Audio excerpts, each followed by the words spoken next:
이번 강연은 독일혁명 100주년, 1918년부터 23년 독일혁명은 어떻게 패배했는가입니다. 이 100년 전에 노동자들의 왕정을 무너뜨리고 권력 장악 직전까지 갔지만 결국에는 이 혁명이 패배하는 결과를 맞이했는데요. 이에 대해서 발제를 해주실 분은 노동자연대 운영위원이신 김인식 동지입니다. 그러면 발제자의 발제를 박수로 청해 듣겠습니다. 혁명의 이 세계사적 의의에 비하면 한국에는 거의 소개되지 않는 혁명이 바로 이 독일혁명이라고 볼 수 있겠죠. 독일에서도 혁명이 있었나? 라는 물음을 던질 수도 있고, 제가 네이버하고 다음에서 이렇게 독일혁명을 치니까 99%는 독일 제4차 산업혁명으로 되어 있더라고요. 그러나 이 독일혁명은,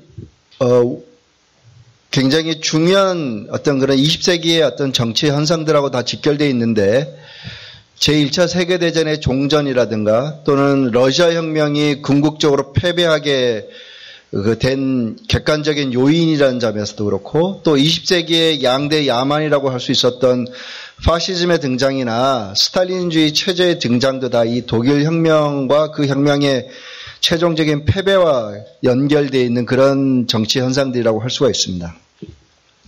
이 독일혁명은 1918년 11월 4일에 시작이 돼가지고 1923년 10월에 최종 패배할 때까지 대략 한 5년 정도 지속된 혁명입니다.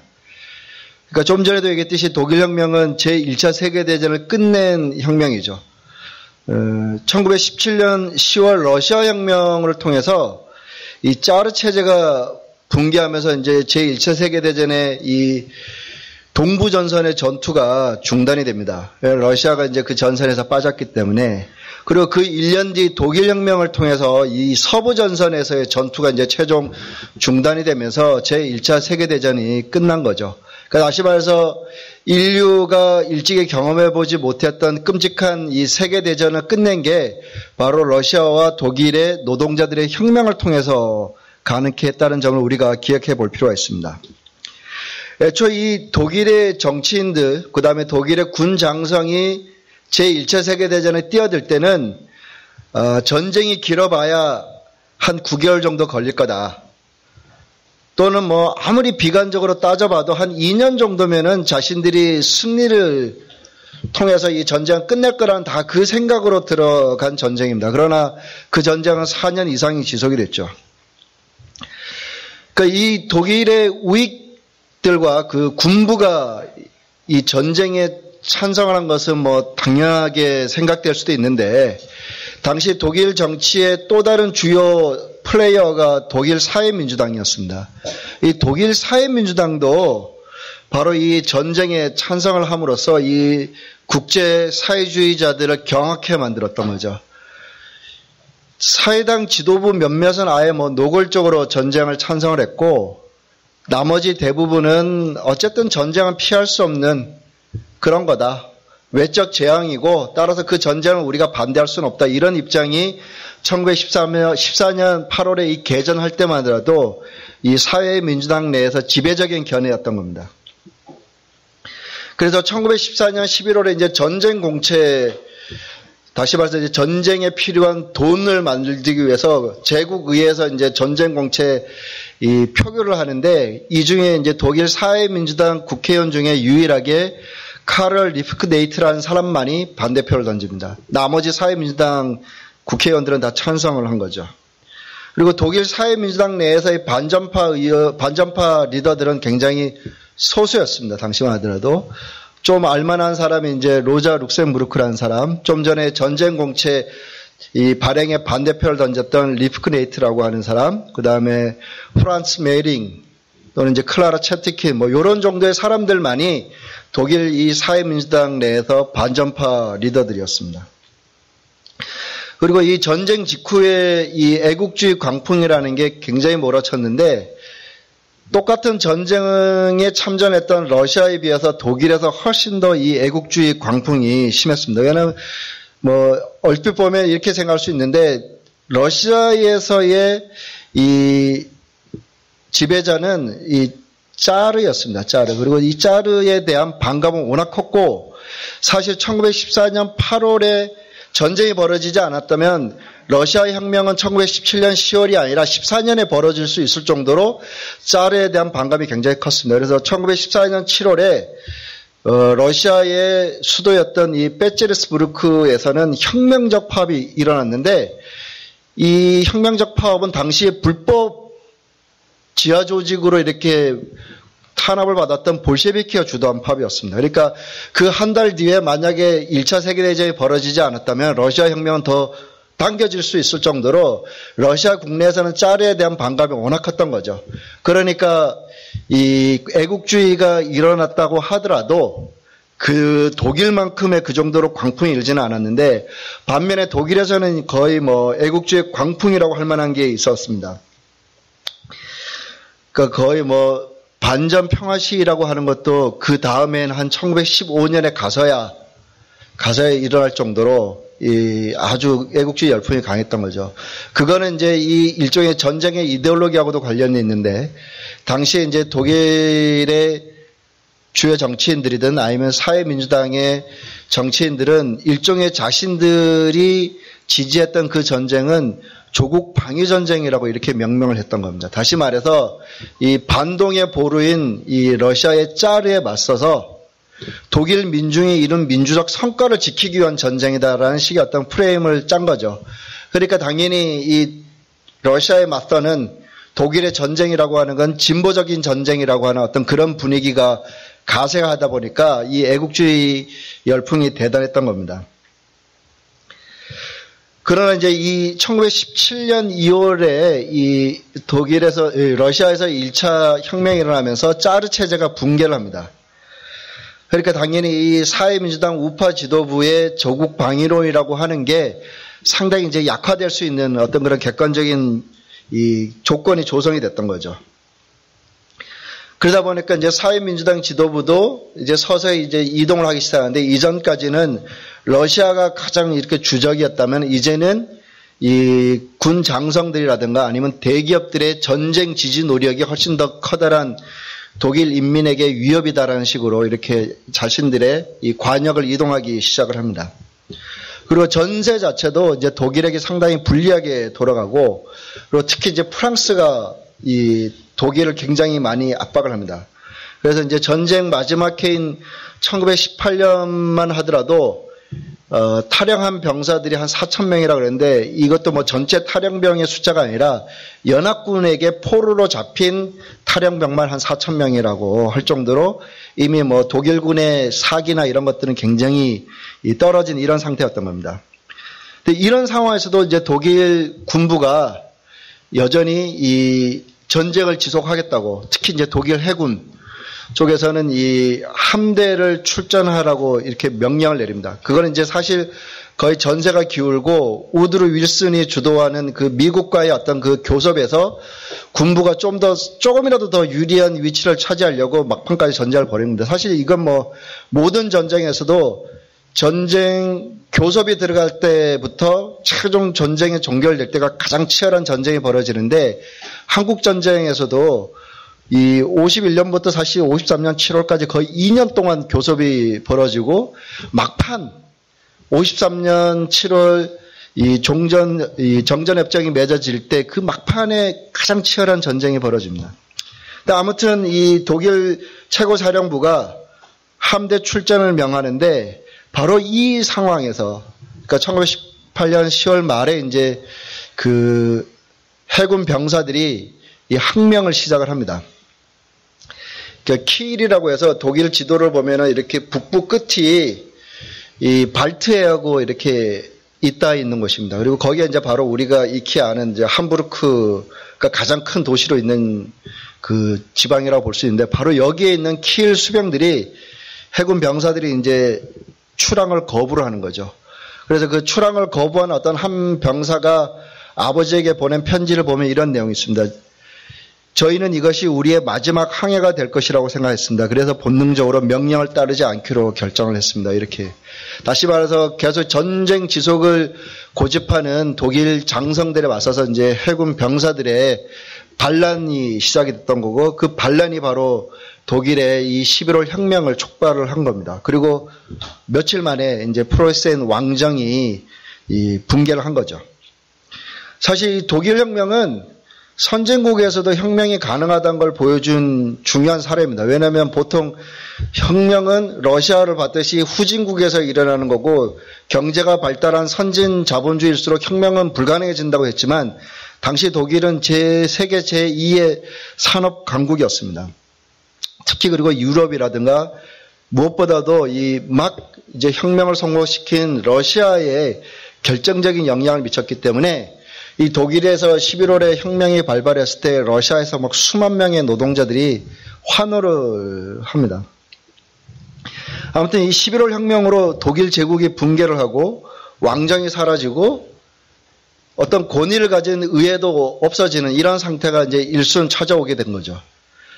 그래서 당시 권력 비슷하게 가진 유일한 기관은 노동자 병사 평의회라고 하는 조직이었습니다. 그러니까 이들이 이제 독일을 지배를 하게 된 건데, 그러나 이것은 어떤 그 전해에 러시아에서 등장한 노동자 병사 평의회와는 달리 어떤 그런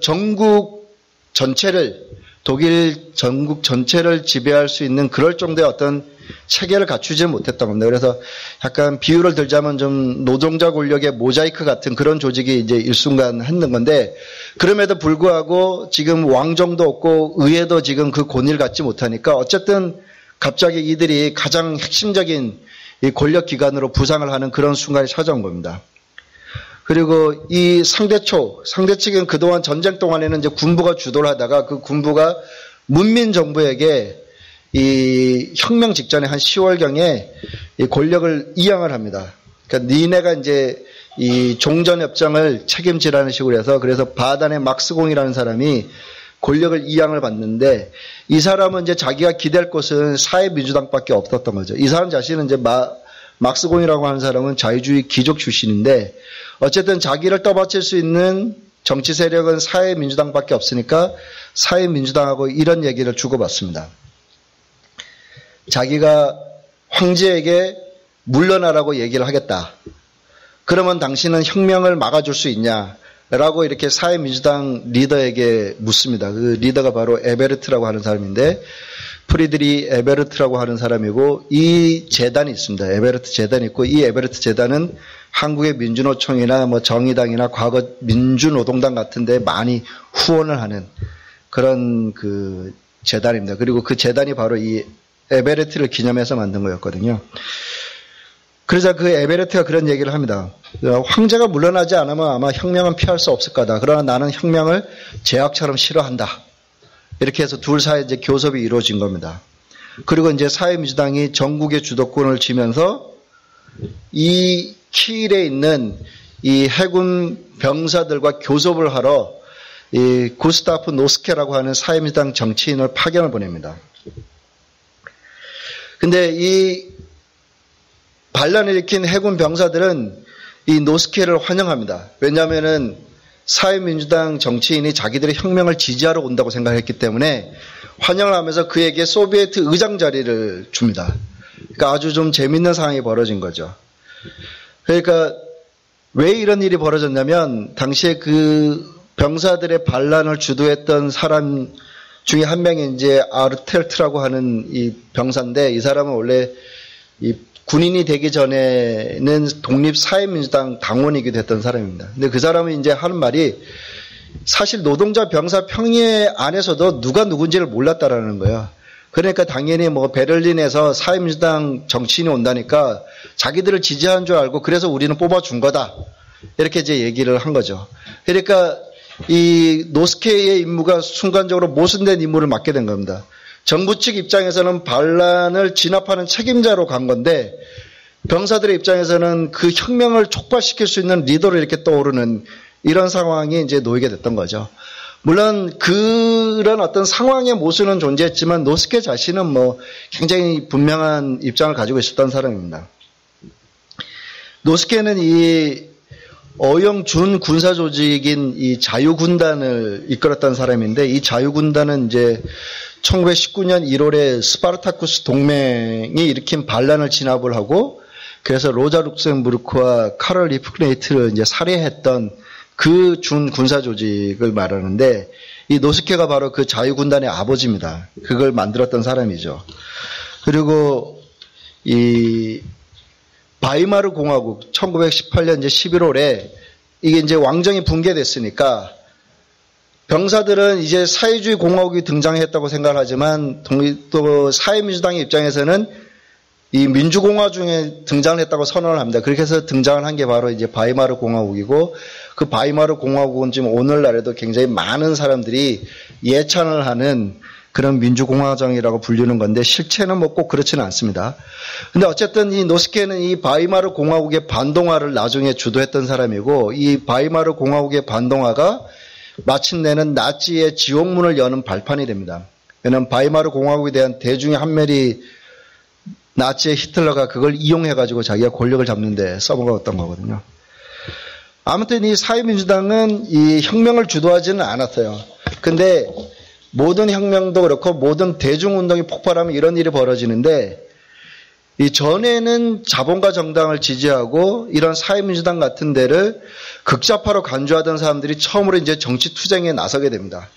그러니까 이 사회민주당과 진정으로 혁명을 지지하는 사회주의 정당을 구별하지 못하는 사람들이 대거 그 운동에 참여하게 되는 거고, 바로 그런 상황에서는 사회민주당 같은 익히 알려져 있는 그런 대중정당이 첫 특혜를 입게 되는 거죠.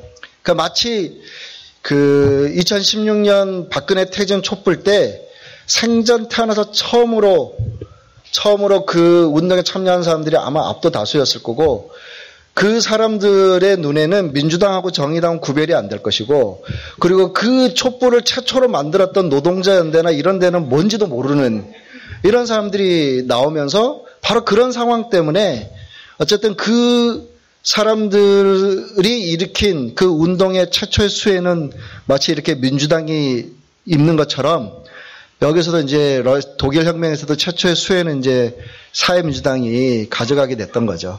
그러니까 이 사람들은 자기들이 좀 전에 무너뜨렸던 왕정을 바로 얼마 전까지 사회민주당이 지지했다는 사실도 모른 채로 사회민주당을 바로 혁명을 이끌 리더로 이렇게 떠올리는 이런 사람입니다. 사실은 뭐 2016년 촛불 때 민주당의 문재인 씨가 쫙 떠올랐지만, 그가 바로 전까지는 박근혜 정권에 대해서 그다지 일관되게 싸우지도 않고, 세월호 문제에서도 계속해서 박근혜 정권하고 타협을 하고 노동자들의 파업에 대해서도 지지를 보내지를 않았는데, 일순 이렇게 떠올라서 대통령까지 되는 그런 상황이 독일에서도 일어났던 겁니다.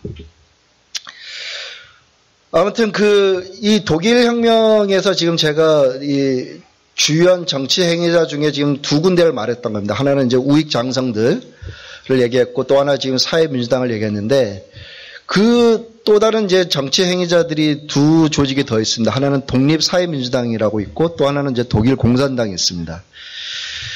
이 사회민주당이 이전에 이제 제1차 세계대전을 지지했다고 얘기를 했고, 그 중에 이제 소수 일부는 이제 그 전쟁을 반대를 했습니다.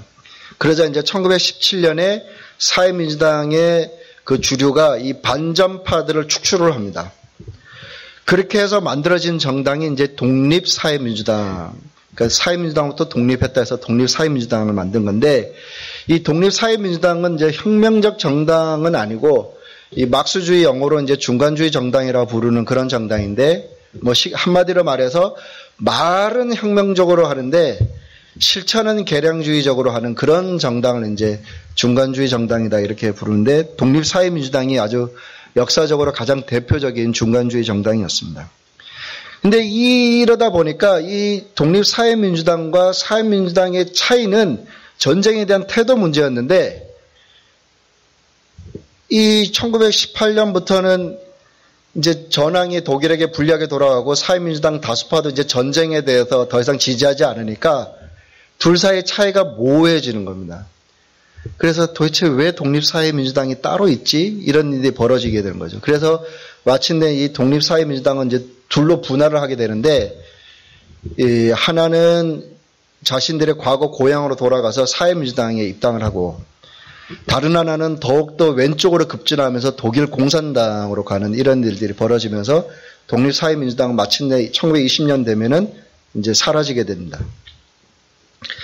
그럼에도 불구하고 이 독립사회민주당이 어쨌든 1917년에 사회민주당으로부터 분리돼 나온 거는 나름의 그 어떤 그 국면적인 의의는 있습니다. 왜냐면은 어쨌든 사회민주당의 전쟁 지지 노력에 어쨌든 타격을 준 거고, 그리고 그 안에서 그래도 수십 명의 의원과 당직자들이 나오게 되고, 당시 뭐 사회민주당이 한 80개의 일간지를 운영했는데, 그 다음에 노동조합의 압도 다수를 뭐 관료들의 압도 다수의 지지를 받았으니까, 근데 그런 일간지나 노동조합의 지지 같은 것들을 많이 떼어낸 거죠.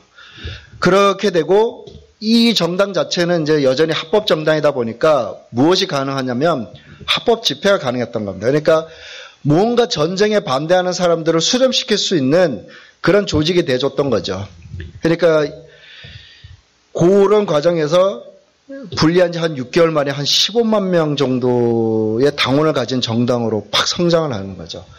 당시에 이제 사회민주당의 정당이 한 10여만 명이었으니까 그 성장세가 뭐 놀라웠던 거라고 볼 수 있습니다.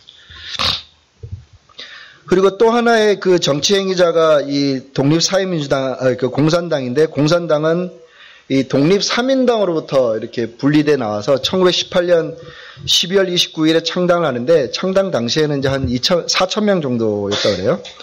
여기 이제 로자 룩셈부르크나 카럴 리프크네이트나 클라르 체트킨이 이제 주요한 인물이고, 앞서 얘기했듯이 1920년에 가면은 이 독립사회민주당의 상당 부분을 공산당으로 흡수해서, 당시에 독립사민당이 1920년에는 80만 명의 정당이었거든요. 정당원이 한 80만 명 정도 됐는데, 그 중에 한 40만 명이 다시 사회민주당으로 돌아가고, 나머지 한 30만 명을 공산당으로 흡수를 했으니까, 뭐 공산당이 기적 같은 일을 일으켰던 거죠. 그리고 그 기적 같은 일이 또 사람들이 너무 또 잘 나가면 오버를 하게 되니까 그 오버가 또 이 역사에서 또 치명적인 실수를 낳는데 그건 좀 이따 얘기를 하도록 하겠습니다. 이 독일혁명은 1918년 11월부터 1923년 10월까지 대략 한 5년 정도 지속된 혁명인데, 그 혁명에서 크게 한 4개의 어떤 그런 그 전환점들이 있습니다. 그 전환점들에 대해서 짤막짤막하게 좀 설계를 하도록 하겠습니다. 하나는 1919년 1월에 이 좌익 측에서의 봉기입니다. 그리고 두 번째로는 1920년 3월에 이번에는 우익 측에서의 쿠데타입니다. 그 다음에 세 번째로는 1921년 3월, 거의 한 1년 주기로 이렇게 되기 때문에 아마 연도수 외우는 건 어렵지가 않을 겁니다. 21년 3월에는 그 다음에 또 좌익 측에서의 또 이렇게 봉기를 일으키고, 그 다음에 이제 마지막으로는 1923년 10월입니다. 1919년 1월 봉기는 역사상으로는 보통 스파르타쿠스 동맹 봉기라 그러는데, 이 용어는 약간 좀 어폐가 있는 용어입니다. 왜냐하면 스파르타쿠스 동맹의 지도부였던 로자 룩셈부르크나 이런 사람들은 이 봉기를 반대했거든요. 다시 말해서 지금은 봉기를 일으켜서 노동자들이 권력을 잡을 수가 없다. 그렇게 해봐야 그 권력은 베를린으로 한정된 아주 소규모의 권력일 거고, 금세 독일 전역으로부터 우익의 역공을 당해서 패배할 것이라는 이유로 원래 반대했던 봉기인데, 그 반대했던 봉기의 책임, 좀 비극적인 책임을 지고서 그 이름이 명명이 된 겁니다. 원래 이 봉기는 그 베를린 경찰서장이 독립사회민주당 소속의 경찰서장인데, 우익 장성들이 이 도발을 한 겁니다. 다시 말해서 노동자들의 도발을 일으켜서 그것을 진압을 하기 위해서 이 경찰서장을 해고한 거죠. 그러니까 이 경찰서장의 해고에 반대하는 운동이 일어난 건 뭐 지극히 당연한 건데, 문제는 거기서 더 나가서 무장봉기를 일으켜서 권력을 장악하겠다까지 하는 일들이 벌어진 겁니다. 그리고 로자가 정확하게 반대했던 건 바로 그 부분이었던 거죠. 지금은 무장봉기를 일으켜서 권력을 잡아봐야 베를린 이상으로 나아갈 수가 없다. 그래서 그거는 패배로 끝날 거라는 것 때문에 반대한 건데, 근데 이 노동자들에게 그것을 설명하고 설득을 하고 마침내는 전열을 정비해서 퇴각을 할 수 있는 그런 조직을 갖지를 못했던 겁니다. 그러니까 이거는 약간 좀 역사에서 이런 일들은 종종 벌어지는데, 우리가 2016년 촛불 때도 우익들이나 박근혜가 여러 차례 도발을 하거든요. 물론 그 도발은 성공하지는 않았는데 특별히 뭐 좌익의 역할이 뛰어나서 성공하지 못했다기보다는 워낙 박근혜에 대한 불신이 강해가지고 그 도발들은 별로 성공을 거두지 못했는데 가령 1917년 6월 그러니까 그 한 1년 전에 러시아 혁명에서도 똑같은 이런 도발이 있었는데 그때의 도발은 뭐였냐면 기껏 전쟁을 반대해서 2월에 노동자들이 혁명을 일으켜서 짜르를 타돌시켰는데 그렇게 해서 등장한 임시정부가 또다시 전쟁 지속을 결정한 겁니다. 그래서 페테르스부르크에 있는 기관총 연대를 전선에 파견을 시키는 그런 명령을 내린 거죠. 그러니까 이거는 뭐 명백히 도발이었고 여기에 대해서 이제 노동자들이 한 50만 명이 무장한 채로 봉기를 일으킵니다. 그걸 반대해서. 근데 똑같은 일인 겁니다. 여전히 페테르스부르크라고 하는 가장 강력하고 가장 커다란 도시에서는 노동자들이 우위에 있을지 몰라도 러시아 전역의 세력 관계를 놓고 보면은 여전히 노동자들은 아직은 권력을 유지할 만한 그런 상황이 못 됐던 겁니다. 그러니까 당시에 볼셰비키는 그 노동자들과 함께 싸우되 왜냐하면 시위에 불참하라고 할 수는 없잖아요. 그러니까 같이 싸우되 질서정연하게 태각하게 다시 말해서 총을 들고 행진을 하되 발포는 하지 마라. 이런 방식으로 해서 한 3일 정도를 노동자들 속에서 같이 행진을 하면서 그런 주장들을 하고 설득을 해서 마침내 3일 뒤에는 노동자들이 퇴각을 합니다. 퇴각을 해서 바로 그 점 때문에 일순간 이제 우익들이 딱 그 득세를 하는 이런 상황이 됐지만 적어도 혁명이 피해 강물로 빠지지는 않는 그래서 마침내 10월에는 이제 다시 한번 그 무장봉기를 통해서 권력을 잡을 수 있는 기회를 유실하지는 않았는데 이 1919년 1월 독일에서는 그럴 수 있는 정당이 존재를 하지 않았기 때문에 그 대가를 로자 룩셈부르크가 치른 겁니다. 그래서 로자 룩셈부르크는 이 앞서 얘기했던 자유군단의 어떤 그 장교에 의해서 개머리판에 맞고 살해당하고 강물에 던져지죠. 그리고 리프크네이트도 마찬가지로 살해당해서 동물원에 버려지는 이런 어떤 비극적인 일이 벌어집니다. 물론 이게 끝은 아닙니다. 끝은 아니고 왜냐하면 앞서도 얘기했듯이 독일 자본주의가 안정을 찾는 데는 한 5년이 걸렸다고 제가 얘기를 했으니까. 그러나 어쨌든 노동자들이 섣부른 1월 봉기 때문에 어쨌든 자본가들이 좀 더 세력관계를 유리하게 갖는 이런 일들이 벌어진 겁니다. 그러니까 바로 그 전까지만 하더라도 독일의 군 장성들이 통제할 수 있는 병사들은 1만 명이 안 됐고 자신들의 통제력은 한 도시를 넘어서지를 못했는데 이제는 다시 군대가 자신들의 독점권을 회복하기 시작하는 이런 일이 벌어진 거죠.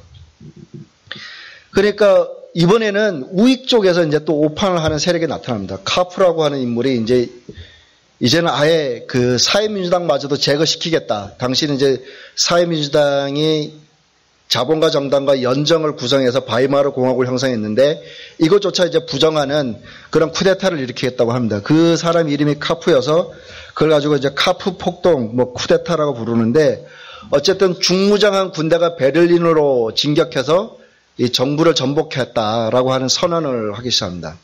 그러니까 이거는 또한 우익 쪽에서도 마찬가지로 아직은 노동계급을 그렇게 힘으로 분쇄할 수 있을 정도로 회복되지 않는 상황에서 벌어진 일이었기 때문에 금세 패배를 합니다. 왜냐하면 쿠데타가 터지자마자 그냥 노동자들이 바로 총파업으로 반격을 시작을 하고 그리고는 뭐 카프 군대가 발포 명령을 내리니까 이쪽에서도 무장해가지고 파업과 무장 봉기가 결합이 돼가지고 이제 그 쿠데타를 패퇴시키는 그런 일들이 벌어집니다.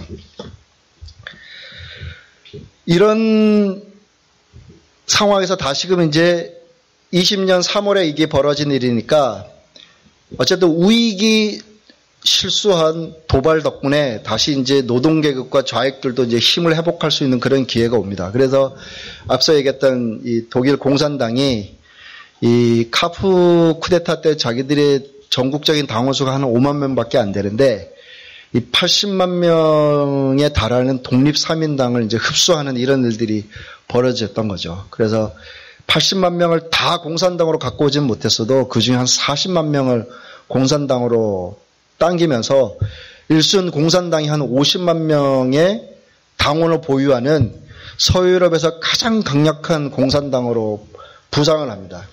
그러니까 역사에서는 참 이런 식의 어떤 그 계급투쟁의 공방이 서로에게 완전히 다른 결과를 내는 이런 일들이 아주 자주 벌어집니다.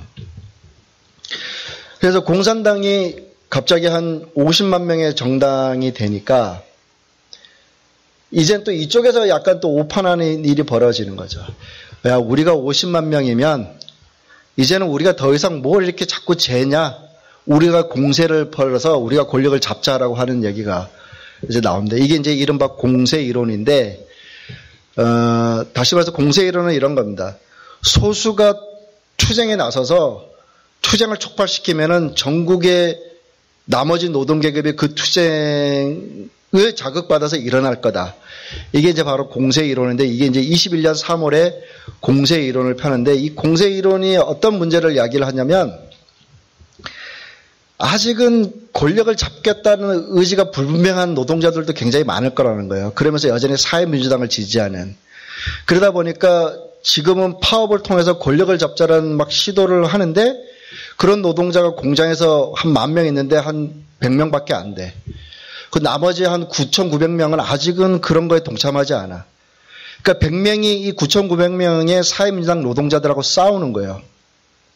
그들하고 폭력을 해서 린치를 가하고 왜 소수의 명령을 때리지 않냐고 협박을 가하고 이런 일들이 벌어지는 거죠. 그러니까 이거는 이제 정확하게 소수의 그런 공산주의자들이 노동계급 다수를 대리하는 행동을 통해서 권력을 잡겠다고 하는 그런 일들인 거죠. 근데 혁명적인 정당은 이렇게 노동계급 대중의 행동을 대리하는 것이 아니라 노동계급과 함께 행동을 하면서 그 행동의 궁극적인 종착지를 안내하는 문제인데, 행동하지 않는 것을 자신들이 대리하고자 하니까 당연히 자신의 그동안 노동계급에서 그 받았던 지지가 완전히 쪼개지는 일들이 벌어진 겁니다. 당시에 독일 노동조합원 수가 한 250만 명 정도고, 적어도 공산당이 자신의 어떤 그 행동 지침을 내릴 수 있는 노동조합원 수가 한 3분의 1 정도가 됐다고 그러거든요. 그러니까 한 80만 명에게는 같이 공산당의 지침에 따라서 행동할 수 있는 노동자들이 있었다는 건데, 이거를 완전히 다 갉아먹은 거죠. 왜냐하면 노동자들 사이에서 그렇게 싸우도록 만들어 놨으니까. 그래서 공산당 당원 수가 한 20만 명으로 쪼개지고, 갑자기 굉장히 약화되는 이런 일들이 벌어진 겁니다. 그러니까 사실 이제 이 부분은 공세 이론의 제일 큰 문제는 이제 공동전선, 다시 말해서 여전히 개혁주의 정당을 지지하는 노동자들과 함께 싸우면서 차곡차곡 자신들의 어떤 기회를 만들어 간다라고 하는 그런 것들을 건너뛰어서 소수가 행동에 나서고 그러면 나머지의 행동을 촉발할 수 있을 거라고 하는 그런 어떤 황당한 가정하에 움직인 건데, 이게 한 조직원이 한 100명짜리가 이런 일을 하면은 아무런 문제가 안 돼요. 왜냐하면 노동계급 수백만 명이 그걸 무시하면 되니까.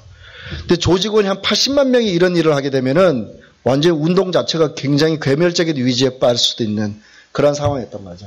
근데 사실 이게 이제 일종의 개혁주의의 거울 이미지 같은 건데, 이 1921년 3월에 독일 공산당이 공세 이론을 편 거는 그 전해에 이탈리아 상황하고 연결되어 있었던 겁니다. 이탈리아에서는 1919년부터 20년 사이에 이 공장 점거 운동이 벌어집니다. 그래서 비엔나 로쏘라고 하는 붉은 인연이라 불러서 그 노동자들이 곳곳에서 공장을 점거하고 공장 평의회를 만드는 그런 운동이 벌어지는데, 이 운동의 결정적인 순간이 바로 1920년 9월이었습니다. 이제는 공장 점거는 전국적인 무장 봉기와 연결될 때만이 그 노동계급이 권력을 잡을 수 있는 그런 상황까지 왔는데, 당시 이탈리아에서 최대 정당은 이탈리아 사회당이었습니다. 이 이탈리아 사회당이 독립사회민주당과 비슷한 중간주의 정당이었던 겁니다. 그리고 그 지도자는 이제 세라띠였는데, 이 세라띠가 노동자들이 계속해서 요구하는 이 봉기에 대해서 끝끝내 회피를 합니다. 그러다 보니까 1920년 9월에 마침내 더 이상 운동이 전진하지 못하고 가라앉기 시작하고, 그 가라앉는 공백을 누가 메웠냐면 바로 무솔리니의 파시스트 세력이 메우기 시작한 겁니다. 그래서 급속하게 노동계급의 공장 점거 운동이 주도했던 그 전국이 이제는 자본가들이 파시스트를 지지하면서 완전히 세력이 역전되는 이런 일이 벌어진 거죠. 그러니까 이 세라띠의 어떤 그런 계량주의적 반동이 독일 공산주의자들에게는 초자파적인 모험주의를 엄청나게 부추긴 겁니다. 그러니까 사실 이런 일들은 오늘날 한국의 정치 현실에서도 많습니다. 가령 민주노총 지도자들이 제대로 싸우지 못했을 때, 불필요하게 타협을 했을 때, 배신을 했을 때, 일부는 그것이 너무 성마르고 조급한 나머지 여전히 그 지도자와 자신을 동일시하는 노동자들까지도 무시하면서 자기들이 소수가 행동함으로써 그걸 대리하겠다고 하는 그런 행동들이 종종 있습니다. 그런 일들이라는 게 아까 얘기했듯이 작은 조직은 문제가 되지 않는다라는 거예요. 그러나 우리는 그런 문제도 이런 어떤 역사적 경험을 통해서 다시 한번 살펴볼 수 있는 겁니다. 과연 그런 방식으로 해서 개혁주의를 극복할 수 있을까에 대해서 우리가 물어볼 수는 있는 거죠. 아무튼 얘기는 샜는데, 아무튼 이 21년 3월에 독일 공산당의 이 공세 이론은 사실 이게 공세 이론이 아닙니다. 이게 내가 봤을 전혀 공격적이지가 않고 완전히 좀 초자파적인 행동을 한 것이고, 그것 때문에 엄청난 그 위기를 겪게 만들었는데, 그럼에도 혁명은 5년 동안 유지됐다는 건 여전히 노동계급의 힘이 남아있다는 사실이고, 그래서 공산당에게는 아직도 기회는 있었던 겁니다. 그 기회가 이제 23년에 찾아오기 시작한 거죠. 아무튼 21년에 패배를 딛고, 요번에는 이제 공산당이 그래도 사회민주당을 지지하는 노동자들과 공동전선을 계속해서 맺어가면서 다시 재기에 성공을 합니다. 그래서 한 22만 명의 당원으로까지 이제 다시 성장을 하고, 특히 이제 산업 노동자들 사이에서 영향력은 사회민주당보다 더 크게 갖는 이런 어떤 회복이 있었던 거죠. 그리고 바로 이런 과정 때문에 이제 노동자들 안에서도 이제 공공연하게 사회민주당에서 공산당으로 지지를 바꾸는 그런 노동자들이 많이 생겨나기 시작을 했던 겁니다. 그리고 이런 상황에서 독일의 경제는 굉장히 심각하게 다시 악화되는, 한 19년쯤에 회복됐던 경제가 23년은 다시 악화가 돼서 초인플레이션 같은 게 벌어집니다. 그래서 이 커피값이 막 80%씩 뛰고 100만 마르크, 마르크가 이제 독일의 화폐 이름인데 100만 마르크를 가지고서 이렇게 벽지로 사용하는, 쓸모가 없어져서 막 이런 초인플레이션 위기가 오는 이런 상황이 되면서 노동자들의 불만이 급속하게 증대되고, 이것이 다시 공산당에 대한 지지로 이어지고, 이젠 공산당이 약간 좀 정신을 차려서 그렇게 개량주에 대한 초자파적인 태도를 멈추니까 그런 지지를 어느 정도 흡수를 할 수 있었던 거죠. 근데 문제는 이제 이런 식으로 기회가 다가왔는데, 이번에는 이 21년 3월 행동에 대한 뭐라고 할까요? 약간 좀 반사적인 태도라고 해야 되나? 예를 들어서 뜨거운 물을 먹은 고양이가 이젠 찬 우유를 갖다 줘도 피하는 이런 일들처럼, 지난번엔 너무 초자파적으로 나갔던 게 문제였다고 보니까 이제는 기회가 왔는데도 굉장히 조심하게 되는 이런 일들이 벌어집니다. 그러니까 뭔가 총파업에 대해서 조직도 안 하고 있고, 뭔가 노동자들은 지금 이 위기에 대해서 공산당이 대안을 제시해 줄 것을, 다시 말해서 노동자들이 권력을 장악하는 쪽으로 나아가도록 그 투쟁을 안내해 줄 것을 계속해서 요구하는데도 불구하고 공산당은 계속해서 머뭇거리고 입장을 내놓지 않습니다. 그래서 공산당의 가장 뛰어난 지도자 중에 한 명이 이제 브란틀러라고 하는 사람인데, 이 브란틀러는 이제 너무 갈등이 큰 겁니다. 내가 지금 뭘 해야 될지 모르니까. 그러니까 23년 8월에 한 달 정도를 모스크바를 갑니다. 이 봉기에 대해서 상의를 하려고. 근데 이건 사실 거의 무기력하다고 봐야 되는 겁니다. 왜냐면은 봉기를 할 수 있는 객관적 조건이 성숙한 상황에서 그 공산당의 최고 지도자가 한 달 이상을 자기 나라를 떠나서 외국에 가 있다는 사실은 그런 어떤 그 자신의 독일에서 벌어지고 있는, 현실에서 벌어지는 일과 굉장히 관계를 못 맺고 있다는 걸 보여주는 거거든요. 그럴 정도로 이제 독일 공산당이 굉장히 우유부단하다가 1923년 10월에 총 한 번 못 쓰고 파업 한 번 못 하고 그냥 흐지부지 돼버리는 겁니다. 그러니까 그걸로 해서 이제 혁명은 최종 끝나버리는 굉장히 가슴 아픈 일이 벌어진 거죠.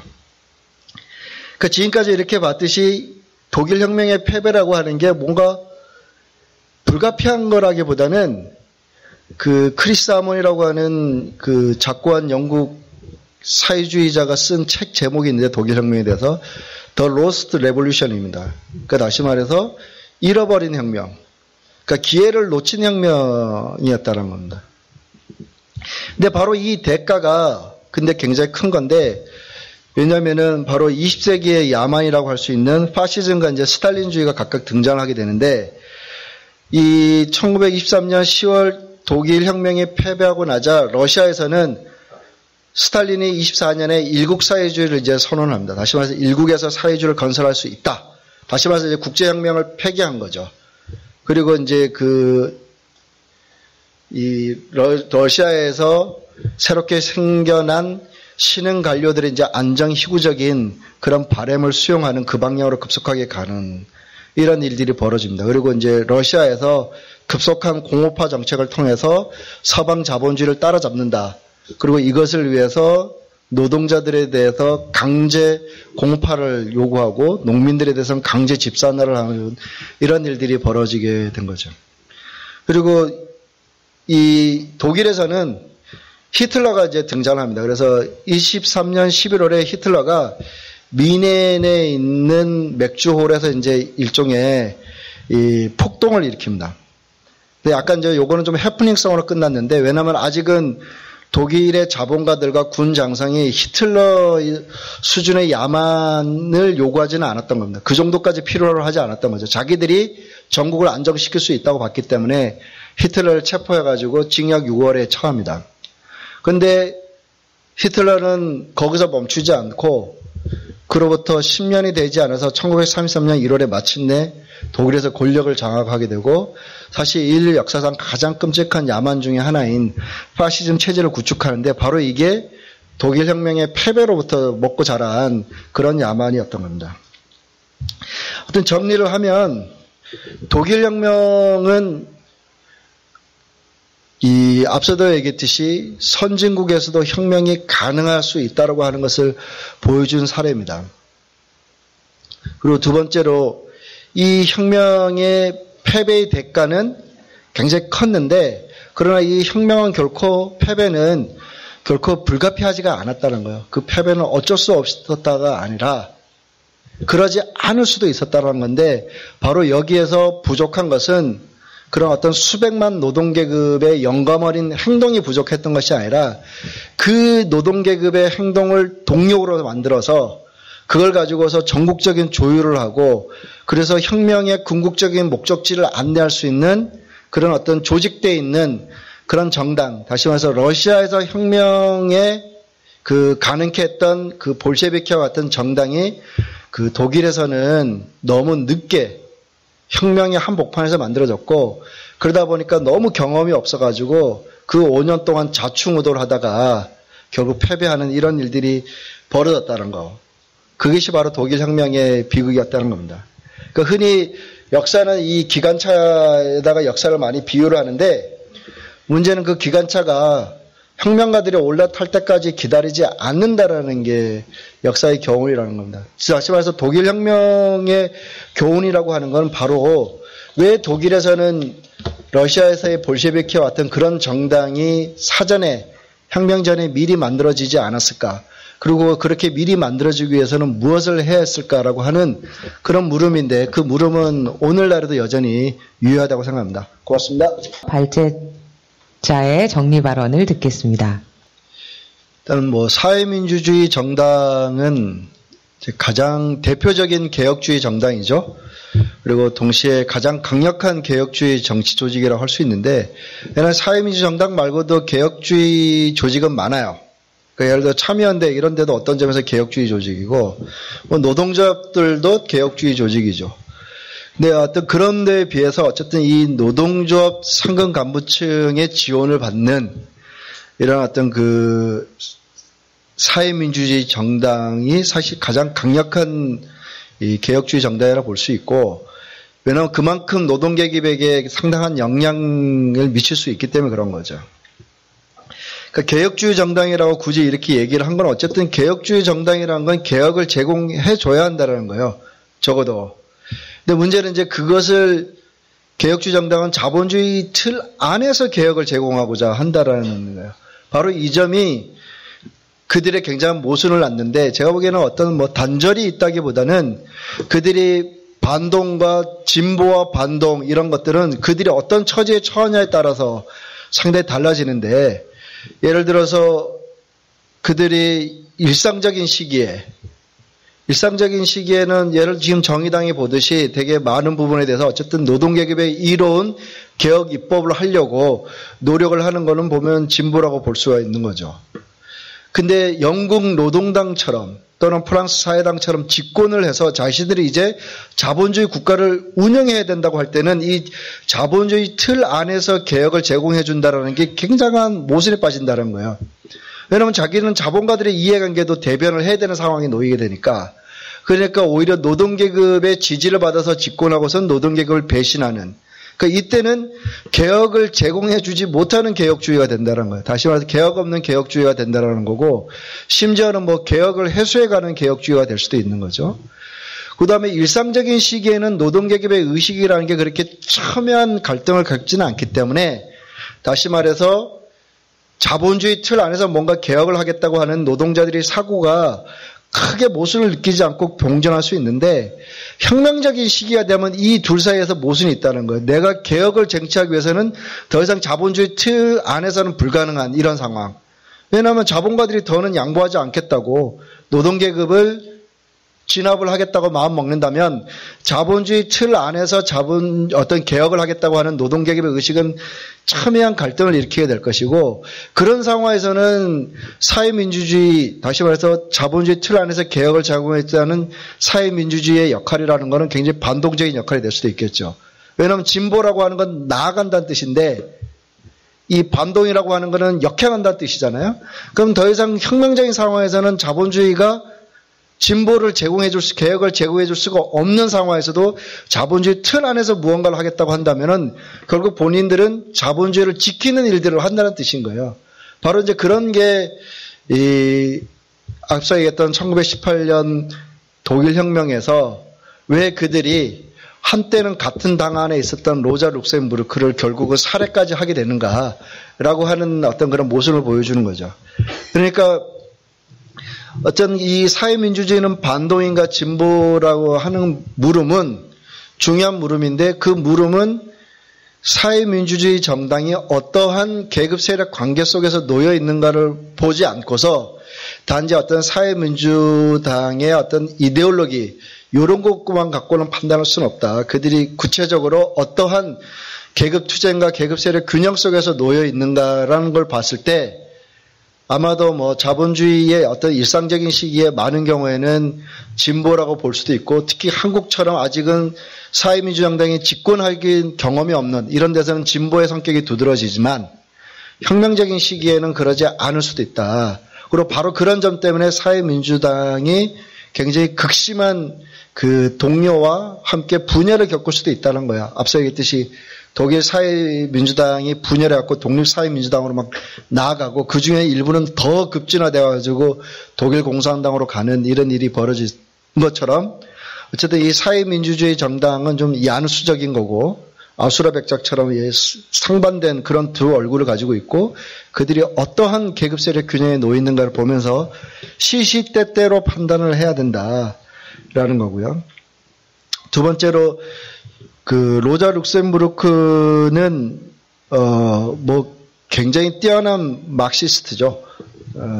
굉장히 뛰어난 막시스트. 16살 때 혁명가가 됐고, 원래 그는 폴란드 태생인데 러시아의 식민지였던 폴란드 태생이었고, 거기서 막시스트가 됐다가 바로 어떤 폴란드 국가의 탄압을 피해서 독일로 이동해서 망명을 해서 거기서 거의 대부분 정치 활동을 했던 사람이고, 굉장히 많은 정치 경제학 쪽으로나 또는 식물학에도 굉장히 관심이 많고 등등등 그런 일화들이 있는데, 어쨌든 크게 두 가지만 얘기를 하면, 그는 독일 3인당 내에서 혁명적 좌파였다는 거예요. 독일 3인당은 크게 세 가지의 분파가 있었는데, 가장 오른쪽에는 수정주의 분파가 있었고, 에드와르트 베른슈타인과 노동적 관료들을 중심으로 해서, 그 다음에 이 왼쪽에는 이 로자 룩셈부르크를 비롯한 혁명적 좌파가 있었고, 다수는 중앙파라 불려서 카우츠키가 이 대변을 하고 있었던 그런 당에서 이들은 혁명적 좌파였던 겁니다. 그래서 로자 룩셈부르크는 그렇게 커다란 당 속에서 이미 일찌감치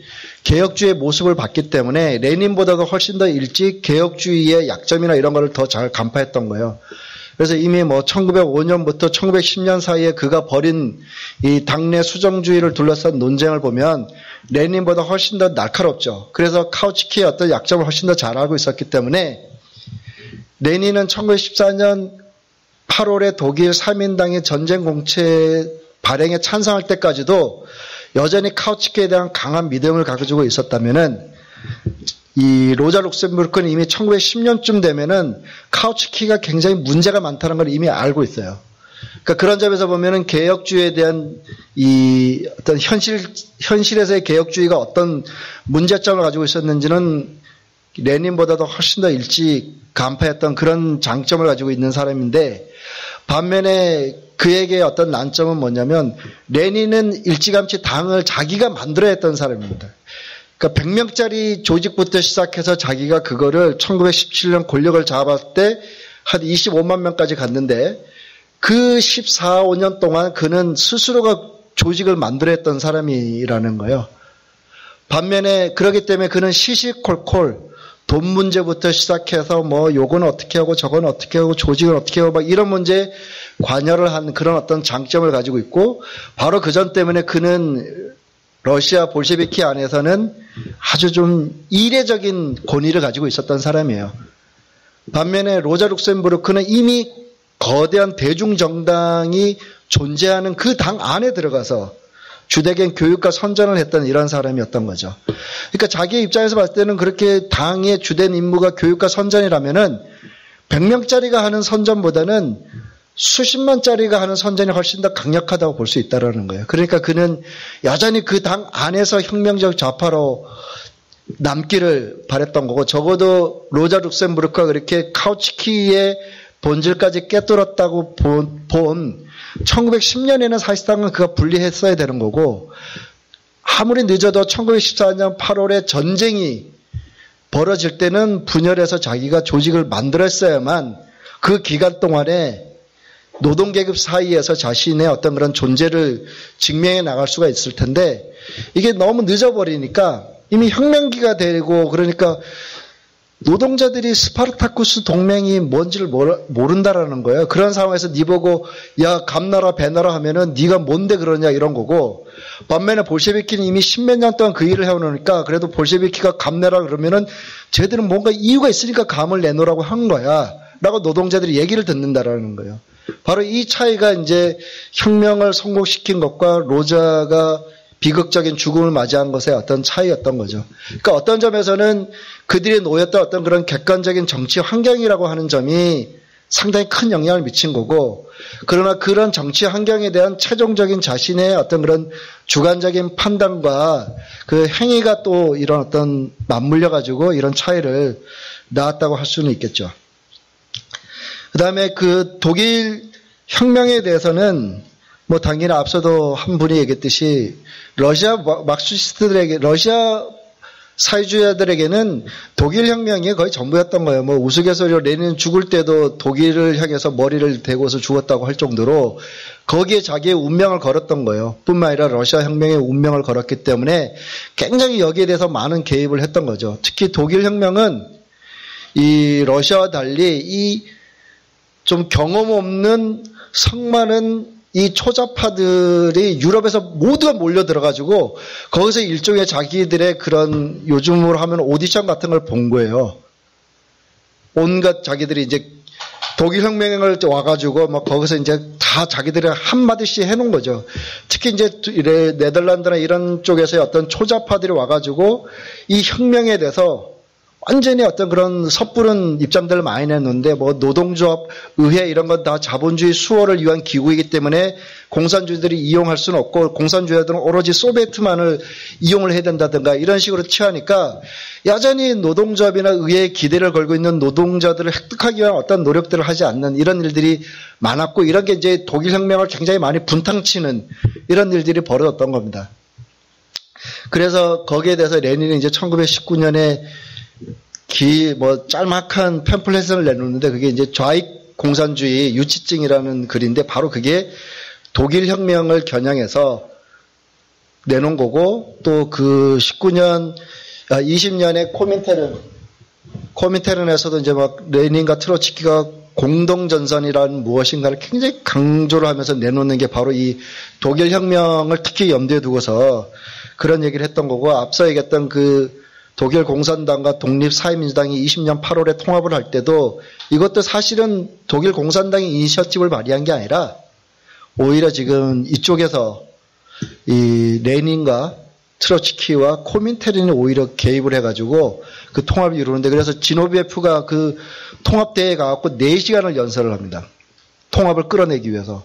그래서 4시간을 이렇게 얘기를 한 거예요. 하고서 표결을 해가지고 이겨가지고 결국 또 통합으로 가게 되는 이런 일들을 했으니까 굉장히 어떤 밀접한 그 경험 없는 그들에게 러시아 혁명의 어떤 경험을 일반화시켜서 전수하기 위한 노력들을 많이 했던 거죠. 마지막으로 그 초자파적인 행동과 이 조심성 있는 태도가 단지 어떤 결과론 문제만은 아닌 거죠. 우리는 어떤 사후적으로 역사를 통해서 배우지만 당시에도 이미 21년 3월 행동에 대한 비판은 굉장히 많이 가해졌던 거거든요. 그건 독일 공산당 안에서도 이미 거기에 대한 비판들이 상당히 많이 있었어요. 그래서 뭐 파울 레비 같은 사람들은 이미 그 행동에 대해서 굉장히 비판적인 입장을 냈는데 뭐냐면 핵심은 이런 겁니다. 과연 적어도 노동계급이 모두는 아닐지라도 적어도 노동계급 안에서의 어떤 선진 부위의 다수의 지지를 끌어낼 수 있느냐. 특히 이런 혁명적인 상황에서 이 모든 거는 오늘 파워팔레의 말레가 아니라 노동자들이 자본과 권력을 타도하고 너 스스로가 권력을 잡을래 말래 이원과 관련된 투쟁들이기 때문에 그랬을 때 과연 노동계급이 그 권력을 장악할 태세가 돼 있는가 아닌가를 가늠해내야 한다는 거고 이거는 골방에 앉아가지고 역사책을 수백 권을 읽는다고 되는 것이 아니라 바로 노동계급과 얼마만큼 유기적인 연계를 맺고 있는가. 그래서 그들이 어떤 변화를 하고 있는 걸 포착해낼 수 있는가. 그건 전지전능한 지도자 혼자가 할 수 있는 건 아닌 거예요. 오히려 그 당의 수십만의 어떤 노동자 당원들이 자기의 이런 공장과 일터와 자기의 어떤 그 삶의 현장에서 그런 노동계급과 부단히 어떤 관계를 맺고 있을 때만이 그런 노동계급의 의식을 캐치해낼 수가 있다는 거죠. 바로 이제 사실 그런 점 때문에 이런 어떤 그런 노동계급에게 지대한 영향을 미칠 수 있는 혁명적 정당이라고 하는 것은 혁명기 때 무슨 파도 속에 비너스처럼 솟아오르는 것이 아니라 지인 같은 일상적인 시기에 부단히 그런 관계를 맺어가면서 노동계급의 생각과 의식의 변화를 읽어낼 수 있는 그런 노력들을 하고 그런 것들이 누적이 될 때 이런 혁명적 상황에서 얼마나 많은 부침이 있겠습니까? 그 부침에서 그렇게 치우치지 않는 그런 결정들을 해낼 수가 있다는 거예요. 러시아 혁명도 레닌의 위대함은 분명히 있지만 그 레닌이 진정한 위대함은 그 레닌주의로 수만 명의 그런 뛰어난 노동자 당원들을 결집시켜냈다라는 거예요. 그리고 그들이 바로 그런 어떤 볼셰비키의 지향과 전술을 자기 주변의 노동자들을 설득해내는 그런 활동들을 해내는 조직을 만들어냈다라는 게 가장 중요한 거고 바로 이런 데서 균형 있는 판단이라고 하는 건 바로 얼마만큼 그런 어떤 그 노동계급 속에서 그런 관계를 맺어낼 수 있는가에 따라서 판단을 할 수가 있다는 것이죠. 이상입니다.